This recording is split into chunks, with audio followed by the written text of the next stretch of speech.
you talk a little bit about the Capelli crisis? It's really the core conflict. It's the core engine. I mean, we basically touched on this at the beginning. It's that engine that's going to push the story. It's that dramatic construct.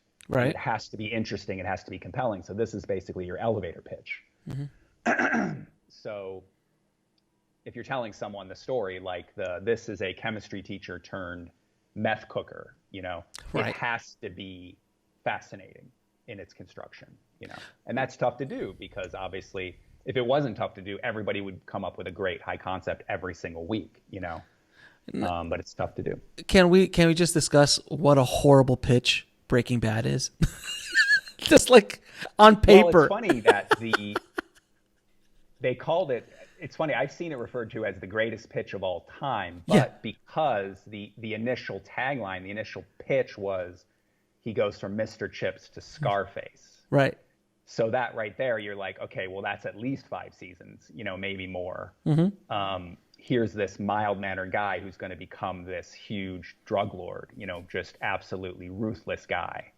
So that in itself was considered to be a great pitch. Now, the kind of the log line that I gave at the beginning is more the specifics. You know, his brother-in-law is a DEA agent on his tail, and he's the chemistry teacher who then is good at cooking meth, and eventually he gets kind of more and more powerful, more and more brutal. Well, the way we're presenting it, the way you just presented it, sounds fantastic. But when I've seen interviews with Vince Gilligan, and he's like, on paper, you're like, oh yeah, his wife has cancer, and then he's a chemistry teacher who starts selling meth on the side to pay for he has cancer. He has cancer, and like on paper, it just didn't.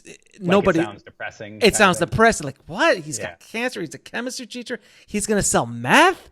What network is gonna run this? Like, and it was turned down by almost everybody except for AMC, who just said, hey, we'll take a shot on this. And even then they were like, the hatchet was just hanging over their heads for the first season, just any moment now. And it took a minute before it got up and running. Before people started, it took a little bit. There was a whole kind of class of shows that came out of the writer's strike. What was that, 2008? Yeah. And it kind of cut the season in half. Yep. And a lot of the networks found out that they didn't have enough content. And so they took a chance on a number of shows like Lost, Mad Men, Breaking Bad. And a lot of these great shows came out of that period.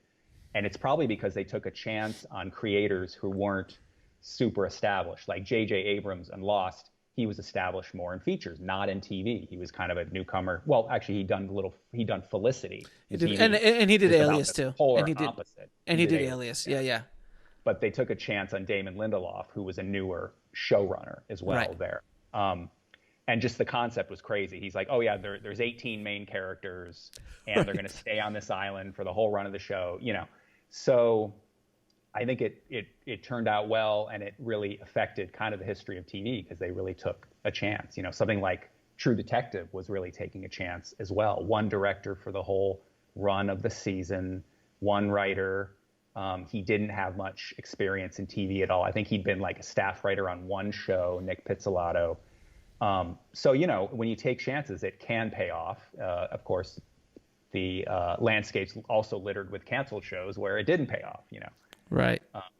But write something that you want to see, write something that does take some chances, and that's how you're going to stand out. You know, it's your unique voice that's going to make you stand out.